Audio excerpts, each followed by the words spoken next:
आज 21 जुलाई है, पश्चिम बंगाल में शहीद दिवस।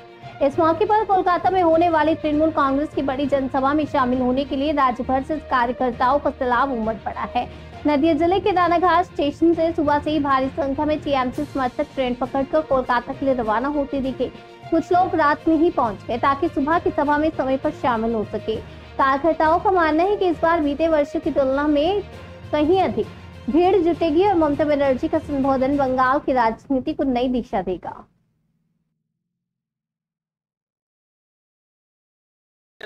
নদিয়া শুধু রানাঘাট থেকে যে এই ট্রেনটা যে আমরা ফলো করছি, এখানে কমপক্ষে 500 শিক্ষক আমরা দেখতে পাচ্ছি এই মুহূর্তে দাঁড়িয়ে। বিভিন্ন জায়গা থেকে বিভিন্ন স্টেশন থেকে আরো শিক্ষকরা ট্রেনে উঠবেন, তারা কেউ হয়তো আগের ট্রেনে চলে গেছে। আজকে বিষয়টা এমন হয়ে গেছে যে ট্রেন, বাস, নিজস্ব প্রাইভেট গাড়ি, জলপথ থেকে শুরু করে সব জায়গা থেকে আজকে সমস্ত মানুষ নেত্রীর ডাকে, আমাদের নেতার ডাকে ওখানে এরকম ভিড় আশা করছে। আমাদের বিগত বছরের সমস্ত রেকর্ডকে এবছর ছাপিয়ে যাবে এবং নতুন ইতিহাস তৈরি করবে, এটুকুনি বলতে পারি। আপনার নাম রেজিগনেশন? আমি সঞ্জীব রায়, পশ্চিমবঙ্গ তৃণমূল প্রাথমিক শিক্ষক সমিতির রাজ্য কমিটির যুগ্ম সম্পাদক। দিনকে ছাপিয়ে যাবে আজকের ভিড়ের 21শে জুলাই।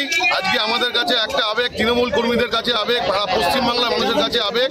এই আবেগ বিগত দিনে যা ভিড় হয়েছে তার থেকে ভিড় ছাপিয়ে যাবে। আগামী 26শে বিধানসভা ইলেকশনে আমাদের দল তৃণমূল কংগ্রেস মমতা বন্দ্যোপাধ্যায়ের নেতৃত্বে, অভিষেক বন্দ্যোপাধ্যায়ের নেতৃত্বে আরো বেশি আসন নিয়ে ক্ষমতায় আসবে।